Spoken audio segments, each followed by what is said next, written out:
नमस्कार। जय हिंद, जय बिहार। बिहार का इतिहास, जैसा कि हमने अपने पिछले वीडियो में जिक्र किया है, बिहार के इतिहास को दर्शाने की कोशिश किया है, बताने की कोशिश किया है। उसी सिलसिले को आगे बढ़ाते हैं और चलते हैं नए पड़ाव में। तो 25 जुलाई 1997 में लालू प्रसाद ने राबड़ी देवी को मुख्यमंत्री बना दिया और राबड़ी देवी ने शपथ ले ली। इन्हीं दौरान 29 जुलाई 1997 की रात बेहद नाटकीय थी। दिन में पटना हाई कोर्ट ने लालू की अग्रिम जमानत खारिज कर दी। लालू हथकड़ी पहनना नहीं चाहते थे, इसलिए उन्होंने घोषणा कर दी कि आत्मसमर्पण करेंगे। फिर भी सुरक्षा कर्मियों ने मुख्यमंत्री आवास को अपने घेरे में रख लिया। यह भी खबर आने लगी कि यूएन विश्वास ने लालू की गिरफ्तारी के लिए भारतीय सेना बुला रखी है।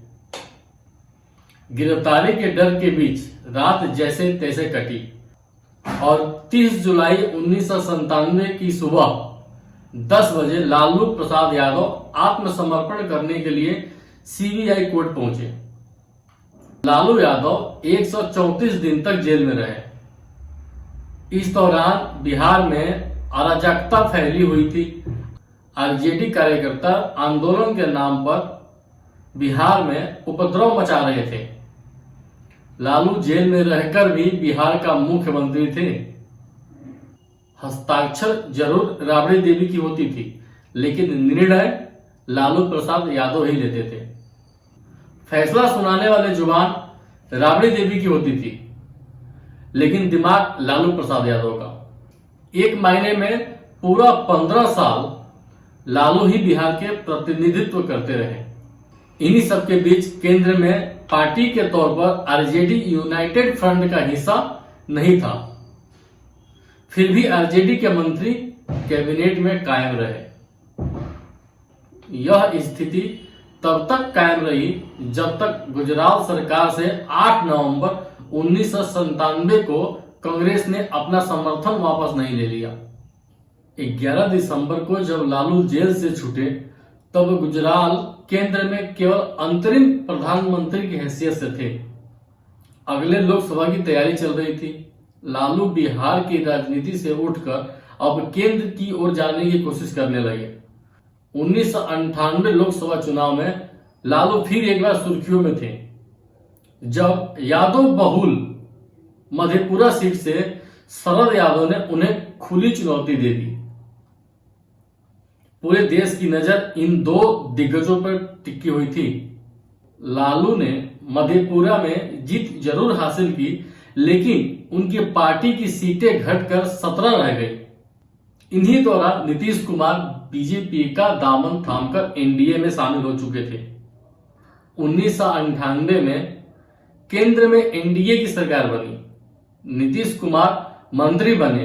हालांकि यह सरकार 13 महीने में ही गिर गई और 1999 में फिर आम चुनाव हुए।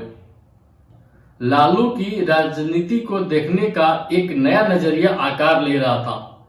लोकसभा में हार मिली, चारा घोटाले में शिकंजा कसता जा रहा था। लालू एक नए संघर्ष से घिरे हुए थे। लालू की पार्टी के अंदर असंतोष पनप रहा था और नीतीश कुमार की ताकत बढ़ रही थी। इसी क्रम में अपराधियों से समझौता हुआ और उन्हें संरक्षण भी दिए गए। वैसे तो लालू यादव के पहले कार्यक्रम में ही अपहरण, हत्या, लूटमार शुरू हो गई थी, लेकिन प्रशासनिक बेबसी और बढ़ती जा रही थी। अपहरण उद्योग की शक्ल लेने लगा था। खबर तो यहां तक आई कि फिरौती की रकम को पुलिस से लेकर राजनेता तक बांट रहे हैं। यानी कि जो फिरौती की पैसे आता था, उसमें बराबर की हिस्सेदारी होती थी। लालू के शासन के दौरान 17,000 अपहरण, 24,000 डकैतियां, 24,699 लूट की वारदात हुई ऑन रिकॉर्ड है ये। लालू के शासन में आम जनता की मुश्किलें इतनी बुरी हो गई थी कि मां बहनें घर से बाहर निकल नहीं सकती थी, छोटे बच्चे स्कूल नहीं जा सकते थे। आप घर से निकले लेकिन वापस घर कब आएंगे इसकी कोई गारंटी नहीं था। पूरी तरह विधि व्यवस्था खराब हो चुकी थी, यहां तक कि बिहार के लोग बिहार से पलायन करने लगे। लालू के बाद राबड़ी के शासन में तो जातीय विभाजन और बढ़ गई, कई बड़े नरसंहार हुए, 200 से अधिक लोगों ने अपनी जान गंवा दी। अगस्त 1998 में सीबीआई ने लालू के खिलाफ आय से अधिक संपत्ति का मुकदमा दायर किया। सर्वोच्च अदालत ने सरेंडर करने का आदेश सुनाया। अक्टूबर 1998 में लालू को एक बार फिर जेल जाना पड़ा और 70 दिनों तक जेल में रहना पड़ा। इधर केंद्र की सरकार बीजेपी बिहार की ओर नजरें गड़ाए बैठी थी। फरवरी 1999 में राबड़ी देवी की सरकार को जंगल राज का आरोप लगाकर प्रकाशित किया गया। फिर लालू ने अपनी चालाकी दिखाते हुए कांग्रेस की मदद ली और केंद्र को बर्खास्तगी का आदेश वापस लेना पड़ा। साल 2000 में जब बिहार में चुनाव हुए तो लगभग सभी राजनीतिक विशेषज्ञों ने लालू के अंत की भविष्यवाणी कर दी। क्योंकि लड़ाई में लालू यादव अकेले थे, तो वही दूसरी तरफ बीजेपी अडवाणी, जॉर्ज फर्नांडिस, नीतीश कुमार, रामविलास पासवान, शरद यादव और शत्रुघ्न सिन्हा। लेकिन जब चुनाव हुआ तो निर्णय लालू के पक्ष में आया। एनडीए से आरजेडी को 2 सीटें अधिक प्राप्त हुई। एनडीए को 122 सीटें मिली थी जबकि आरजेडी को 124। नीतीश कुमार सर्वसम्मति से मुख्यमंत्री के लिए कबूल थे। उन्होंने राज्यपाल को 146 विधायकों की सूची सौंपी और आरजेडी के विरोध के बावजूद नीतीश कुमार को शपथ दिला दी गई। लेकिन लालू यादव हार मानने को तैयार नहीं थे और दिल्ली पहुंचे, फिर कांग्रेस का समर्थन हासिल किया। हालांकि कांग्रेस को बिहार इकाई में लालू कभी कबूल नहीं थे, लेकिन विश्वास मत के तारीख तक विधायकों को पटना में एक लग्जरी होटल में नजरबंद रखा। छोटी पार्टियां इंडिपेंडेंट विधायकों को रिझाने की होड़ सी मच गई। आखिरकार विश्वास मत से पहले ही नीतीश कुमार को अपनी कमजोरी का एहसास हो गया और उन्होंने केवल 7 दिनों में ही अपनी कुर्सी छोड़ दी। उसके बाद राज्यपाल को राबड़ी देवी को सरकार बनाने का न्योता देना पड़ा। आरजेडी को लेफ्ट पार्टियों का साथ मिला तो कांग्रेस का बाहरी समर्थन। राबड़ी देवी दूसरी बार बिहार की मुख्यमंत्री बनी। राबड़ी देवी के मुख्यमंत्री बनने के कुछ ही हफ्ते बाद सीबीआई ने एक और चार्जशीट दाखिल की जिसमें आय से ज्यादा संपत्ति के लिए लालू और राबड़ी दोनों का नाम शामिल था। लालू को तीसरी दफा जेल जाना पड़ा, लेकिन राबड़ी को बेल मिल गई जिससे उनकी सरकार कायम रही। राबड़ी देवी के शासन में ही बिहार राज्य की बंटवारे की मांग होने लगी। बीजेपी ने अपने घोषणा पत्र में बिहार को बांटकर छोटा राज्य बनाने की बात कही थी। इससे उत्साहित होकर झारखंड मुक्ति मोर्चा ने अपना आंदोलन तेज कर दिया। इधर बीजेपी के अंदर भी वनांचल राज्य की मांग जोर शोर से उठने लगी, लेकिन लालू प्रसाद यादव बंटवारे के विरोध में मजबूती से खड़े रहे। बिहार विधानसभा में इसके खिलाफ प्रस्ताव तक पास करने की कोशिश की गई, लेकिन केंद्र सरकार ने बिहार, मध्य प्रदेश और उत्तर प्रदेश का बंटवारा कर झारखंड, छत्तीसगढ़ और उत्तरांचल बनाने का ऐलान कर दिया। 15 नवंबर 2000 को बिहार से अलग झारखंड राज्य का बंटवारा हो गया। आजादी के बाद बिहार के लिए यह सबसे बड़ा टर्निंग पॉइंट था। प्राकृतिक संसाधनों से समृद्ध झारखंड के अलग होते ही बिहार के लिए संकट खड़ा हो गया।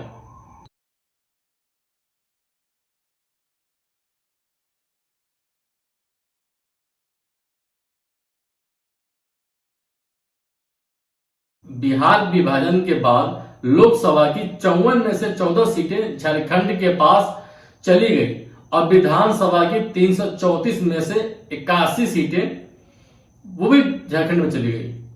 बिहार के पास अब बच गई लोकसभा में 40 और विधानसभा में 243 सीट। कुछ विशेषज्ञों ने उस वक्त बिहार झारखंड के अलग होने के फैसले को एनडीए की सियासी दांव की तरह देखा। अगर वाकई ऐसा था तो ये एनडीए के लिए उल्टा पड़ा और 2004 में जब संसदीय चुनाव हुए तो आरजेडी ने वापसी कर ली। लोकसभा की 40 सीटों में आरजेडी 22 सीटें जीत ली तो एनडीए के खाते में केवल 11 सीटें आई। आम चुनाव में किसी पार्टी को स्पष्ट बहुमत नहीं मिला। एनडीए 169 सीटों पर सिमट गई, लेकिन कांग्रेस सबसे बड़ी पार्टी के तौर पर उभरी और सरकार बनाने के लिए यूपीए का गठन किया। आरजेडी इस गठबंधन में कांग्रेस के बाद सबसे बड़ी दूसरी पार्टी थी। लालू यादव ने फिर एक बार राजनीतिक दांव चला। कांग्रेस विरोध से जन्मे लालू यादव कांग्रेस के समर्थन में खुलकर सामने आ गए। यहां तक विदेशी मूल के मसले पर घिरी सोनिया गांधी का नाम प्रधानमंत्री पद पर प्रस्तावित करने वाले पहले व्यक्ति थे।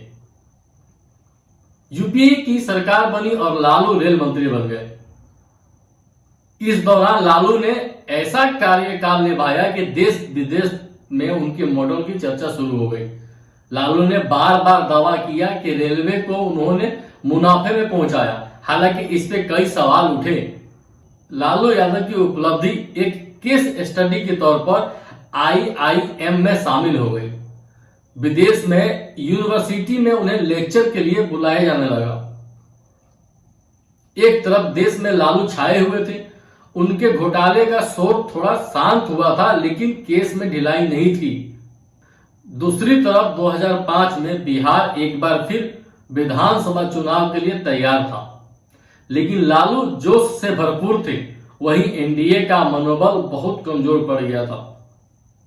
फरवरी 2005 में जो चुनाव हुए उसमें बिहार ने किसी भी सीट को स्पष्ट बहुमत नहीं दी। एनडीए 92 सीटों के साथ सबसे आगे जरूर थी, लेकिन नीतीश ने दावा पेश करने से इनकार कर दिया। बिहार में राष्ट्रपति शासन लागू किया गया। 9 महीने बाद जब नवंबर 2005 में दोबारा चुनाव हुए तो नीतीश कुमार की अगुवाई में एनडीए को स्पष्ट बहुमत मिला। बीजेपी और जेडीयू को 143 सीटें मिली, आरजेडी को 54 सीटें मिली, कांग्रेस को 9 सीटें मिली, एलजेपी को 10 और अन्य को 22 सीटें मिली।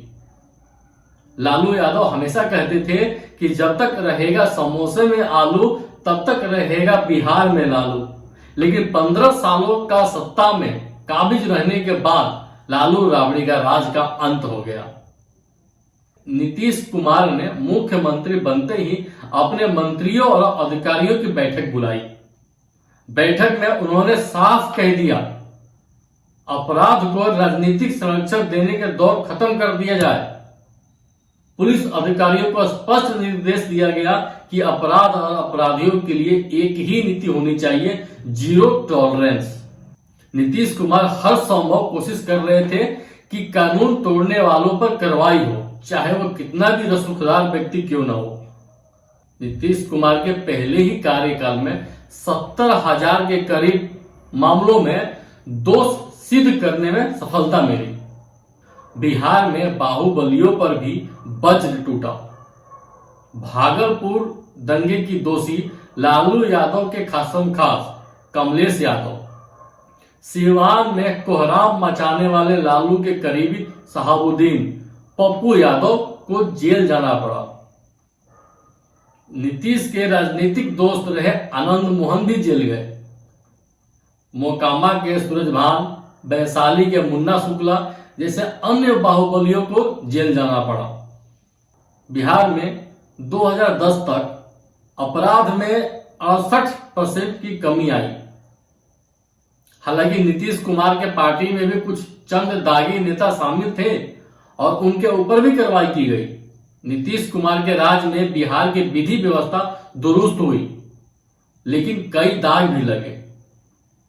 बिहार अब खुलकर सांस ले रहा था। अपराध घटा, सड़कों की हालत सुधरी, अपराध के डर से घर में घुट रही महिलाओं और बच्चों को बाहर निकलने में मदद मिली, लड़कियां महफूज महसूस करने लगी, कारोबारी अब बिहार की ओर देखने लगे। नीतीश कुमार के अगुवाई में जेडीयू और बीजेपी सरकार ने जंगल राज खत्म करने की दिशा में जो कदम उठाए, उसका प्रभाव चुनावी नतीजों के शक्ल में नजर आने लगी। 2009 में जब लोकसभा चुनाव हुए तो केंद्र में यूपीए वापस की, लेकिन बिहार लालू के लिए दरवाजा बंद कर दिया। 2009 में लोकसभा चुनाव में एनडीए को 32 और आरजेडी को सिर्फ 4 सीटें मिली। 2004-05 में बिहार में जो विकास दर 2.6% थी, वो 2013 तक 14.5 तक पहुंच गई। शिक्षा, साक्षरता, कृषि, इंफ्रास्ट्रक्चर सबकी तस्वीरें बदल गई। राज्य में सुशासन का संयुक्त श्रेय जदयू और बीजेपी का था। जनता संतुष्ट थी, हर क्षेत्र में विकास रफ्तार पकड़ रही थी। नीतीश कुमार के जीवन पर लिखी पुस्तक अकेला में लेखक कहते हैं, नीतीश कुमार छात्र रहते हुए नेता बनने की इच्छा पर कहा था, सत्ता प्राप्त करूंगा चाहे जैसे भी हो, लेकिन सत्ता लेकर अच्छा काम करूंगा। हालांकि नीतीश की यह अभिलाषा बीजेपी के सहयोग से 2005 में पूरी हो गई थी। साक्षरता से लेकर विकास तक नीतीश कुमार ने ऐसा काम किया कि प्रशंसा और पुरस्कारों की झड़ी लग गई। Politician of the BIR, Fox person of the year, Gates Foundation innovation award, सत्ता के दूसरे साल में ही ये सब नीतीश कुमार के टेबल पर सज गए। नीतीश कुमार के कार्यकाल में 2007 में बिहार में भयंकर बाढ़ आई। बागमती, बूढ़ी गंडक और कमला बलान ने अपने तटबंध तोड़ दिए। एक ही रात में लगभग 2/3 उत्तर बिहार पूरी तरह जलमग्न हो गया। उसी समय नीतीश कुमार मॉरिशस की यात्रा पर थे। तत्कालीन रेल मंत्री लालू यादव ने इसका भरपूर फायदा उठाने की कोशिश की, लेकिन नीतीश कुमार तुरंत मॉरिशस से लौटे और राहत बचाव कार्य खुद संभाला। एक तरफ थी नीतीश कुमार की छवि जो चमक रही, विकास के आंकड़े आसमान छू रहे थे, लेकिन बिहार के युवा अभी भी अलग अलग राज्यों में रोजगार के लिए पलायन कर रहे थे। इसी दौरान एक ऐसी घटना हुई कि दूसरे राज्य में रह रहे बिहारियों पर कहर टूटने लगा। वैसे तो छोटी छोटी घटनाएं लंबे समय से चलती आ रही थी, लेकिन 2008 के आसपास घटनाएं तेज हो गई। तब एनडीए के एक मजबूत घटक शिवसेना के सुप्रीमो बाल ठाकरे ने एक लेख लिखकर बिहार विरोधी भावनाओं को और भड़का दिया। नीतीश कुमार इसका विरोध तो करते थे, लेकिन गठबंधन ने उनका हाथ बांध रखा था। सत्ता में रहने के बावजूद भी नीतीश कुमार महाराष्ट्र में हो रहे बिहारियों के साथ दुर्व्यवहार पर खामोश रहे। नीतीश कुमार एक मजबूत वोट बैंक के तलाशने में सफल हो चुके थे। कुर्मी कोयरी तो पहले से नीतीश के साथ थे। बीजेपी का उच्च जातीय वोट बैंक भी था। साथ ही अब मुसलमानों में पिछड़े पसमंदा को अपने पक्ष में संवार चुके थे। नीतीश कुमार धर्मनिरपेक्ष नीति को लेकर बहुत संवेदनशील हो गए थे। यही कारण था कि गुजरात में मुख्यमंत्री नरेंद्र मोदी से दूरी बनाए रखना चाहते थे। नमस्कार।